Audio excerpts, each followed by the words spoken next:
Scientists सबसे बड़ी mystery को सॉल्व करने में जुटे हुए हैं। यूनिवर्स की शुरुआत में क्या हुआ, वो उस पॉइंट से बहुत आगे पहुंचे हैं जहां तक आम टेलीस्कोप्स देख सकते हैं, यानी बिग बैंग के बाद का पहला माइक्रोसेकेंड। लेकिन उससे पहले क्या हुआ? यूनिवर्स का ये शुरुआती टाइम हमारे लिए अब भी एक मिस्ट्री है। हम वो मिस्ट्री समझने की कोशिश कर रहे हैं जहां हम मॉडर्न फिजिक्स के जरिए भी नहीं पहुंच सकते। सिर्फ एक ही क्लू बचता है। न्यू मैक्सिको के प्लेन्स के ऊंचाई पर नासा इंजीनियर्स एक नए तरह का टेलीस्कोप लॉन्च करने की तैयारी कर रहे हैं।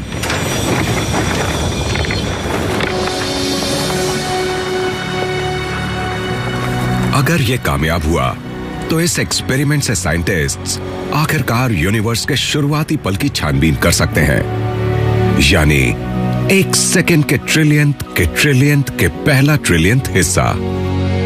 ऐसा एक भी सवाल सोचना मुश्किल होगा जो स्पेस टाइम के शुरुआत से और यूनिवर्स के फ्यूचर से बड़ा हो, और मुझे लगता है कि ये सच में एक बहुत गहरा सवाल है। एल कोगट पाइपर टेलीस्कोप ट्रायल के प्रिंसिपल इन्वेस्टिगेटर हैं। पाइपर टेलीस्कोप 100 मीटर ऊंचे एक बलून से लटकी होगी जिसकी स्किन एक ग्रोसरी बैग जितनी पतली होगी।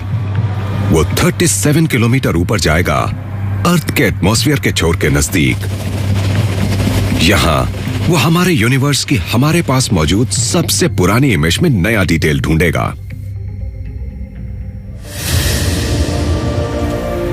रेडियो टेलीस्कोप को सही फ्रीक्वेंसी पर रखने से पता चलता है कि स्पेस रेडिएशन से गूंज रहा है।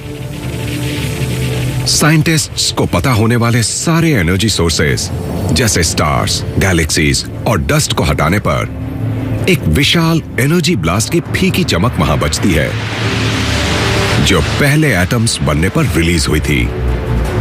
इसे कहते हैं कॉस्मिक माइक्रोवेव बैकग्राउंड, और यह शुरुआती यूनिवर्स का हीट मैप है जिस पर इसके वायलेंट बर्थ के निशान हैं। इस इमेज में वो क्लूज छुपे हैं जो हमारे यूनिवर्स के सबसे पहले पल के बारे में बता सकते हैं।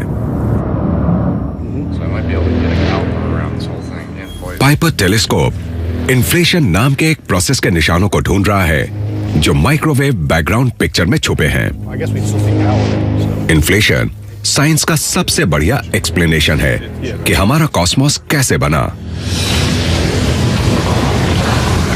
पूरा यूनिवर्स सोच से भी परे छोटी जगह में समाया और लाइट की स्पीड से भी तेजी से एक्सपैंड हुआ।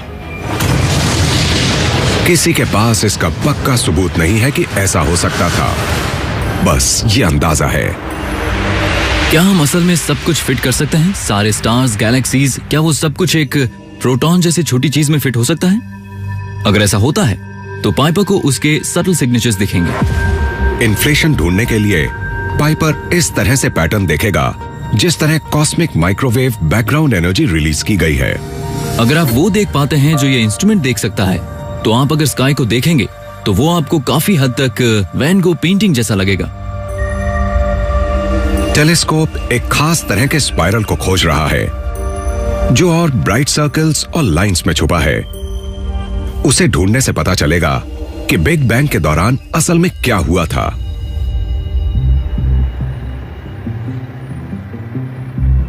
उम्मीद है पाइपर 3 साल के दौरान 8 बार उड़ेगा। अगर उसे इन्फ्लेशन दिखा तो वो आखिरकार टाइम की शुरुआत दिखाएगा। अगर हमें इन्फ्लेशन मिला तो मेरे ख्याल से वो काफी सैटिस्फाइंग होगा। मैंने अपने करियर का बहुत बड़ा हिस्सा इस खोज में लगाया है, तो अगर ऐसा होता है तो मैं मानूंगा कि मेरी मेहनत वेस्ट नहीं गई है।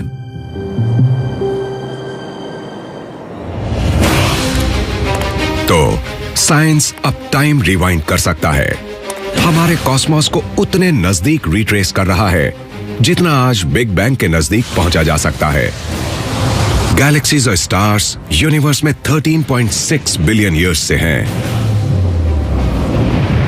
उससे पहले 200 मिलियन ईयर्स तक लगभग एकदम अंधेरा था, जब यूनिवर्स ज्यादातर हाइड्रोजन की धुंध था। उसके और पीछे हम देखें तो कॉस्मॉस हॉटर और स्मॉलर बनता है। 13.8 बिलियन ईयर्स पहले ये एक धधकता फायरबॉल था, लगभग अर्थ के साइज का, जो सबसे ज्यादा मुमकिन थियरी के हिसाब से एक बहुत ही नन्हे से पॉइंट से एक्सपैंड हुआ था। आज हम बिग बैंग के इतने ही नजदीक जा सकते हैं जो सभी चीजों की शुरुआत है। हम बिग बैंग के बाद के half a second, millionth of a second, trillionth of a second तक पहुंचे, लेकिन हम बिग बैंग के बाद के 0 सेकेंड्स क्रिएशन तक जाना चाहते हैं, लेकिन इक्वेशंस हमें फेल कर देती हैं।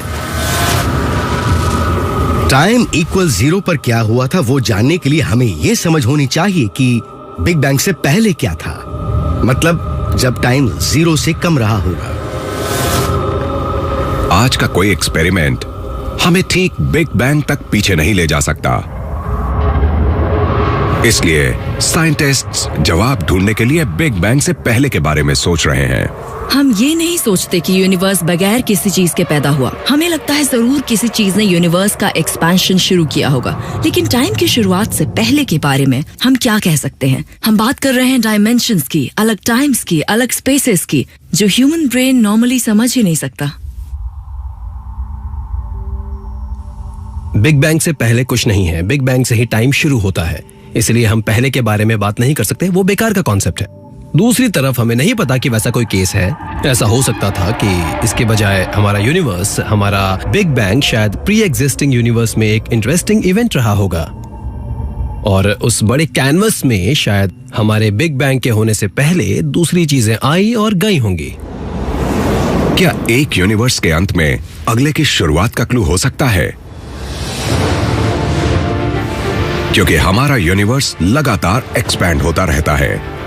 कुछ टाइम के बाद वो एक ठंडे बंजर रेगिस्तान में बदल जाएगा। गैलेक्सीज बिखरने लगेंगी, अंदर जबरदस्त हलचल मच जाएगी, स्टार्स का फ्यूल खत्म हो जाएगा और उनके न्यूक्लियर इंजन्स अंदर की तरफ फट जाएंगे।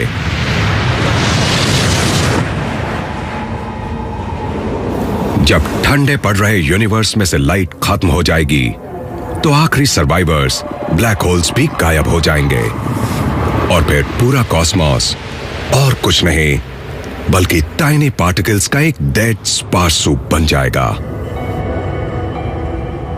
चीजें बस इस फैलते हुए एनवायरनमेंट के इर्द गिर्द मंडराती रहेंगी और कुछ नहीं होगा। शायद वही हमारे फ्यूचर में होगा। ये ठंडा खाली यूनिवर्स शायद बिग बैंग के पहले के हमारे कॉस्मॉस से कई बातों में मिलता जुलता होगा। हर चीज इतनी ज्यादा फैली होगी कि टाइम और स्पेस का कोई मतलब नहीं रह जाएगा, और कुछ ना होने यानी एक ही वक्त इनफाइनाइटली बिग और स्मॉल होने के इस हालत में ऐसा हो सकता है कि एक नया यूनिवर्स कॉस्मॉस 2.0 को शुरू से बनाना शुरू करे। जब बात बिग बैंग की हो तो हमें इतना पता है कि हमें उसके बारे में पूरी जानकारी नहीं है, लेकिन हमें यह पता है कि बिग बैंग हुआ था। यूनिवर्स की शुरुआत कैसे हुई अभी हम उस बारे में उतना नहीं जानते। हमें जरूरत है अलग तरह के फिजिक्स और आइडियाज की, स्पेस और टाइम के आइडियाज की भी, लेकिन हम वहां पहुंच जाएंगे। बिग बैंग यूनिवर्स की हर चीज का सोर्स है, लेकिन जब तक साइंटिस्ट्स ये पता नहीं लगा पाते कि पहले फ्रैक्शन ऑफ अ सेकंड में क्या हुआ था, हर चीज की शुरुआत के बारे में खोज करने के लिए मिस्ट्रीज बाकी रहेंगी।